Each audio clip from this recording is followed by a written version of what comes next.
Hi, my name is Anastasia, and today we're going to be talking about what is late-stage HIV and how does this affect you. So, HIV, or the human immunodeficiency virus, is a virus that attacks the cells in your immune system. About 1.2 million people in the United States have HIV, which is about 0.35% of the population. In Eswatini, which is a country in South Africa, or in Africa, not South Africa. 27% of the population is HIV positive. Currently, there is no cure or vaccine for HIV. Once it infects you, you have to live with it for the rest of your life. The best line of defense for HIV is condoms, regular STD testing of you and your partners, and PrEP. PrEP can help prevent HIV when taken effectively. It is taken after you think you may have been exposed to HIV. From what I've seen and researched, it is about 31 days, and you have to either take a shot or a pill every single day. So you would like to not take PrEP, but you have to take it if you are exposed to HIV. So the stages of HIV, I put some visuals up here. When you don't have HIV, obviously there's no risk of transmission. When you do acquire HIV, but it's a new infection, it's just like the virus in your body is infecting a ton of cells at once. So you have a higher risk of transmitting HIV to someone.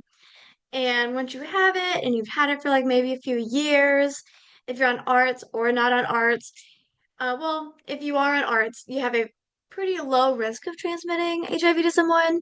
But if you're not taking ART, ART is a medical treatment.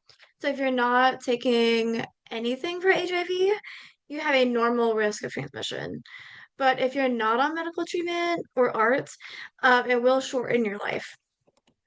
So HIV, or how HIV changes after infection. When someone first gets infected with HIV, the virus can and will start changing extremely quickly. These changes or mutations happen because HIV wants to escape the wrath of other immune cell attacks, medical treatments, and more. It can mutate every few days, and this is why there's no cure or vaccine for HIV.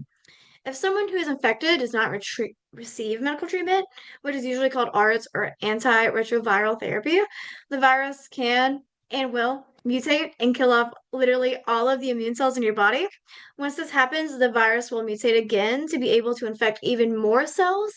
And these cells or immune cells are in your brain. So it passes through the little barrier between your body and your brain. And this is called the blood-brain barrier. And after it kind of goes through that, it starts infecting other kinds of cells, which are macrophages. Someone who is on this treatment, though, can usually live a long and healthy life when the treatments are taken on time. And they have to be taken on time because the virus mutates extremely quickly. So if you're even off art for like just a few days, it'll be hard to get back on art because it's already mutated. So HIV in the brain. Once HIV mutates to be able to infect macrophages in the brain, this is known as late-stage HIV. During late-stage HIV, brain damage usually starts to occur. For example, some people in this stage can get HIV-caused dementia, and they just have a lot of memory and functional problems. Once someone is in late-stage HIV and they're not on any medical treatment, their life expectancy can vary from 3 years if you're older or 12 years if you're younger, especially if you're like a child or a baby even, or like in your 20s. If no medical treatment is given, the timeline from infection, so new infection to late stage HIV, is about 5 to 10 years.